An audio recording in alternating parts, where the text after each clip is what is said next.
Адам баласы ийгиликтүү адам болуш үчүн, адам баласы бактылуу адам болуш үчүн эң биринчи адам баласында ыйман болуш керек экен. Алла Таала Кур'ан Керимде ыйман келтирген момун аялдар жана момун эркектер эгерде ыйман келтирип жакшы амал кылышкан болсо, аларга биз хаятун тойиба, биз аларга жыргал, бакыт, ырахат жашоо тартуулайбыз дейт.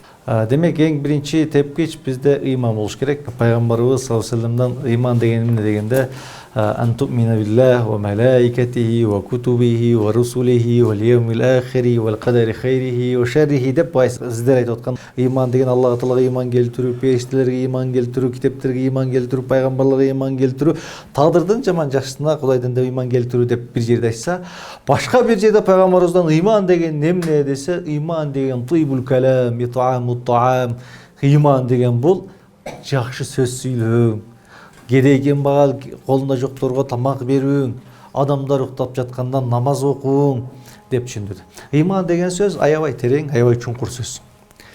Бизде ыйман дегенде мындай кээ бир адептин кээ бир бурчун гана түшүнүп калганбыз, улууну урматтоо, маршрутта барасаң место ошентип бери, ошо сөздү гана түшүнүп калганбыз. Ыйман деген сөз аябай терең, аябай чуңкур. Пайгамбарыбыз айтат: Ал-иман бид'ун ва саб'уна шуба, имандын 70тен ашык бутагы бар дейт. Фа'ала ла иляха иллаллах, имандын эң жогоркусу ла иляха иллаллах деп иман келтирмесин келтирүү, бул имандын эң жогорку чегирети. Аднаха имататул аза ани тарик, имандын эң төмөнү адамдарга зыян бере турган нерсени жолдон алып коюу имандын эң төмөнү. Вал хаяу шу'батун минал иман, уялуу бул имандын бир бутагы дейт. Демек, иман деген сөз ошол кээ бир алдымдар айтат 70тен ашык бутагы бар деген сөз ыймандын көп бутагы бар дегенди түшүндүрөт. Жогоркусу ыйман болсо эң төмөнү жолдон адамдарга зыян бере турган нерсени алып коюу имандын эң төмөнү. Демек ыйман деген сөз ата энени сыйлоо ыймандан. Намаз окуу ыйман, күйөөңдү урматтоо ыйман, кайненеңди сыйлоо ыйман, кайнежеңди сыйлоо ыйман, баланы тарбияга берүү ыйман, тазалыкты сактоо ыйман. Жашообуздун баары бизге эмнени түшүндүрөт? Ыйман деген сөз түшүндүрөт. Ошондуктан Алла Таала Кур'ан Керимде айтат: кимде ким ыйман келтирсе, момун аял болсун, эркек болсун, ыйман келтирип амал кылып жашаган болсо, ошого биз эмне тартуулайбыз деди? Татынакай, жыргал, бактылуу жашоо тартуулайбыз деди. Демек эң биринчи биз эмне басым жасашыбыз керек? Ыйманга басым жасашыбыз керек. Андан кийин экинчи, адам баласы ийгиликтүү болом десе, адам баласы алдыга жылам десе, адам баласы бактылуу болом десе, мамиле кылышты үйрөнүш керек. Пайгамбар саллаллаху алейхи вассалам айтат: "Ад-дину муамала", дин бул мамиле деди. Дин бул мамиле деди. Өзгөчө аял киши кыракы ар ким менен тил табыша билген, мамилени жасай билген адам болуш керек. Биз кыздарыбызды тарбиялап 17 жыл, 18 жыл тарбиялап, анан башка бирөөгө бүлө кылып берет экенбиз. Анын күйөөңүз кандай адам болот, ал белгисиз. Бирок аял киши ошонун тилин таба билиш керек. Мамиле кыла билиш керек. Ата-энелер өзгөчө, ата-энелер телевизор көрүп олтурабыз, сериал көрүп олтурабыз, башка нерселер көрүп олтурабыз, балдарыбыз менен чогулуп алып. Анан кийин үй бүлөгө келгенде эле мамилени үйрөткөнү келгенде катиңкидей уялчак болуп, кыздарыбызга үйрөтпөй, "Я мен апасы болом да, мен атасы болом да" деп калабыз. Мен ойлойм, туура эмес. Апалар үйрөтүшүбүз керек. Илгери биздин кыргыздын каада салтында жеңелер үйрөткөн. Барганда күйөөң менен кандай мамиле кыласың, кайненең менен кандай мамиле кыласың, кайнежең менен кандай мамиле кыласың, ушул нерсенин баарын үйрөткөн. Мен ойлойм, биз азыр могул жаш кыздарыбыз, мүмкүн турмушка чыккандарыбыз балким бир аз кайталоо болот. Мына жаш кыздарыбызга балким бир келечектеги сабак болот деп ойлойм. Мамилени мыкты кылышыбыз керек. Ар ким менен тил таба билишиңиз керек. Ар кандай адам болушу мүмкүн. Кайненең ажаам болушу мүмкүн эртеге. Кайнежең ажаам болушу мүмкүн. Эмне кылсаң жакпаган адам болушу. Ошонун тилин таба билишиң керек. Ошонун көңүлүн таба билишиң керек. Көңүл табыштын жолдору оп-оңой негизи. Мен көп жерде, барган жерде сөзсүз кыстарып кетем. Оп-оңой, эң жеңил жолу 4 тишиңди көрсөтүп кой. Ушул эң жолу. Мамиле күчтүү болуш керек. Жылмай. Биз ар дайым эле кашыбызга, каржыга ойломон, үтүрөңдөп жүрөсүң. Жакпай кайненең жакпаса үтүрөңдөп, той экеге басып жүрөсүң. Эмне пайда табасың? Только зыян табасың. Эмне жылмай, тишиңди көрсөт, жылмай. аяққа өткенде кечирип коюңуз, тияққа өткенде кечирип коюңуз, жүгүрүп кызматын кыл, аракетин кыл, болду, мамиле. Ушу мамиледе мен жөнөкөй мисал, жөнөкөй. Мына көчөгө чыгыңыз, киргенде, соода кылган жерге барганда жылмайып мамиле кылсаңыз, соода кылган адам сиз менен жылмайып мамиле кылып койсо, кымбатыраак дүкөндө кымбатыраак сатат. Бирок кирсеңиз, куш келипсиз дейт, жылмайып турат. Клиникасын салып, монусун салып берет болсо, куш келип, кайра келип туруңуз дейт. Эмне болосуң? Айланчыктап тияка бара бересиң. Тияка барсаң, бирок тияка барасың, анткени мамилеси жакшы. Мамиле өздондойлук. Азыртан мамиле кылышты үйрөнөлүк. Азыртан жылмаюуну үйрөнөлүк. Пайгамбар саллаллаху алейхи айтат, жылмаюу бул садака дейт. Жылмаюу бул сүннөт дейт. Жок дегенде пайда келтире албасак, жок дегенде жылмайып. Күлүп жүрүңүз, жылмайып жүрүңүз, жашооңуз бакытка айланат.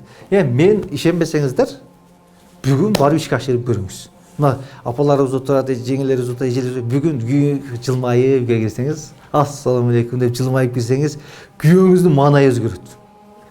Эркектер ассаламу алейкум деп жылмайып кирип койгон болсоң, үйүңдөгү маанай дароо өзгөрөт. Бизде деле азыр мынтип олтурабыз да, мынакей бир аз жылмайдык, бул жер уже башка нерсеге айланды. Жылмай, күргөн жериңде өзгөр, жылмай, жашооң өзгөрөт.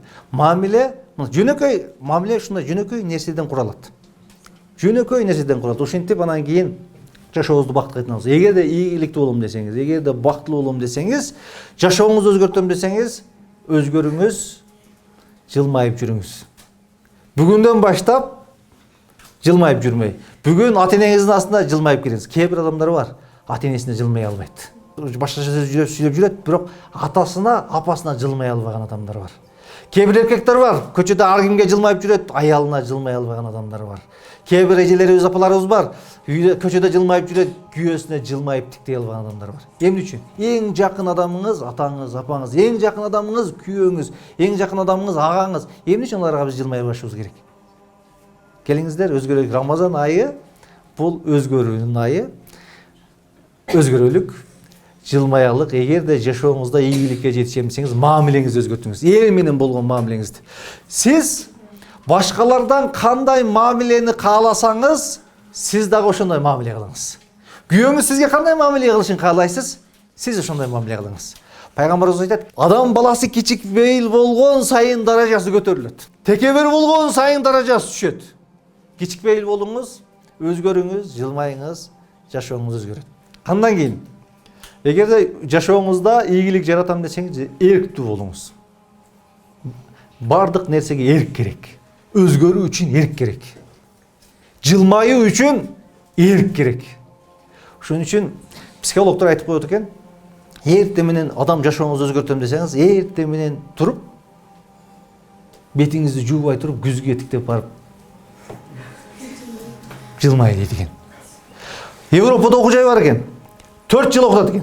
Жылмаюуну гана үйрөтөт экен. Адамга кантип жылмайып жүрүүнү үйрөтөт экен.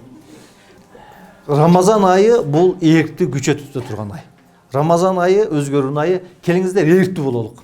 Адам баласы ыймандуу болушу мүмкүн, мамилеси күчтүү болушу мүмкүн, бирок эрк болбосо адам баласы эч кандай ийгиликке жете албайт. Бир нерсени ишке ашыруу үчүн эмне керек? Эрк керек. Мына Рамазан айында бизге Кудай Таала эркти үйрөтүп атат. Эртеден баштап кечке чейин тамак ичпе, чайыңды ичпе, суу ичпе, аялың менен мамиле кылба. Тый бардыгына. Адам эмне керек? Ошону кармап туруш үчүн эрк керек. Бардыгыбыз курсагыбызга ач. Бозочарды алып келип койгон болсо, Аллаху акбар дегенде башталат. Ошого чейин эмне кармап турат бизди? Эрк кармап турат. Рамазан айы бизди ушул эрктүүлүккө, сабырдуулукка үндөп атат.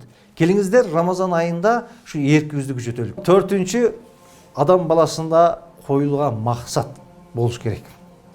Максаты жок адам бул өлүк адам. Максаты жок адам өлүк балык сыяктуу. Ешмат жашап атат, ташмат жашап атат, ошон балык менен кетип аткан. Эл каяка карап, эл бияка карап кетсе ошак кетет, тияк карап кетсе тияк карап кетет. Эл менен эл эмне дейт деп жүргөн адамдар булар өлүк балык сыяктуу. Эгерде ийгиликтүү адам болом десеңиз, тирүү балык сыяктуу болуңуз. Тирүү балык толкунду тешип өтөт нар жакка карап. Тирүү балык дарыя жогору жактан ылдый карап агып атса, ошо дарыядан жогору карап агып атат.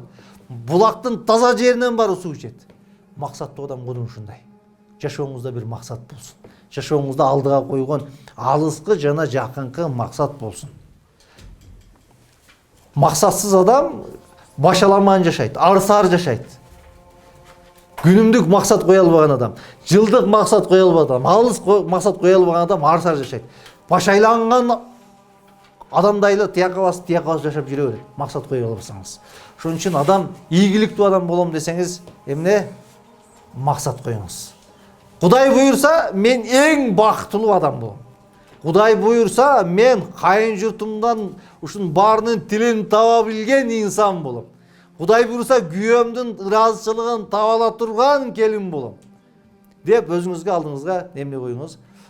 Максат коюш керек, ошол максатка карай жүрүш керек. Мына азыр бул жерде эки командага бөлдүк, футбол ойноп туруп, ворота жок болсо кайга карап тебебиз? Бирөөсү тияка карап кетет, бирөөсү тияка карап кетет. Хадаф жок да, байкы көздөгөн максат жок да. Ошондуктан башаламан жашоо керек. Ошондуктан адам баласы ийгиликтүү болом десе, максат коюп жашаш керек. Алдына койгон максаты чоткий максат болуш керек. Адамга эң кыйыны күн сайын адам болуп жашоо дейт го. Күн сайын мисалы үчүн адам болуп жашайм. Бүгүн адам болом, бүгүн өзгөрөм, бүгүн кулкун өзүмдү өзгөрөм. Бардык нерсе табиятынан өзгөрөт экен. Бардык нерсе. Бүгүн чыгып аткан күн эртеге ошол жерден чыкпайт. Чыккан жерин өзгөртөт. Күн бир жерге батпайт, баткан жерин өзгөртөт. Жер кыртышы кыртышын өзгөртүп турат. Суу агымы күн сайын өзгөртүп турат. Биз көрүп аткан тоо эртеге бул тоо болбойт. Бардык нерсе табиятынан өзгөрөт. Бул акылы жок, таш, темир, жансыздыктар булар өзгөрүп атса, кантип мен өзгөрбөйм адам болуп туруп? Кантип менин акылым болуп туруп, кантип мен жаш тарапка өзгөрбөшүм керек? Ошондуктан күн сайын өзгөрөм деп, күн сайын алдыга жылам деп максат коюп жашашыбыз керек экен. Анан кийин 5-чи адам баласы эгерде ийгиликтүү адам болом десе, Кудай Таала менен болгон мамилеси мыкты болуш керек. Кудай Таала менен болгон мамиле мыкты болуш керек. Башкача айтканда жараткан менен намазы мыкты болуш керек. Жаратканга жалбарып дуа кылыш керек. Жаратканга көп шүгүр келтиришибиз керек. Алла Таала Кур'ан-ы Керимде «Ла ин шакартум» эгерде силер шүгүр кылсаңар, мен силерге эмне кылып берем деди. «Ла азиденнакум» силерге көбөйтүп берем деди. Демек, ушул акыркы нерсебиз биздин намазыбыз мыкты болуш керек, жаратканга дуабыз мыкты болуш керек, жаратканга шүгүрүбүз мыкты болушубуз керек. Кудай буйрса, ушул 5 нерсени аткарган болсок, Кудай буйрса, ийгиликтүү, бактылуу үй бүлө курабыз деген ойдомун, бактылуу жашайбыз деп ойлоймун. Кайын журттун да тилин табасын, күйөөңдүн да тилин табасын, элдин, журттун, Кудайдын дагы жолун табабыз деген ойдобуз.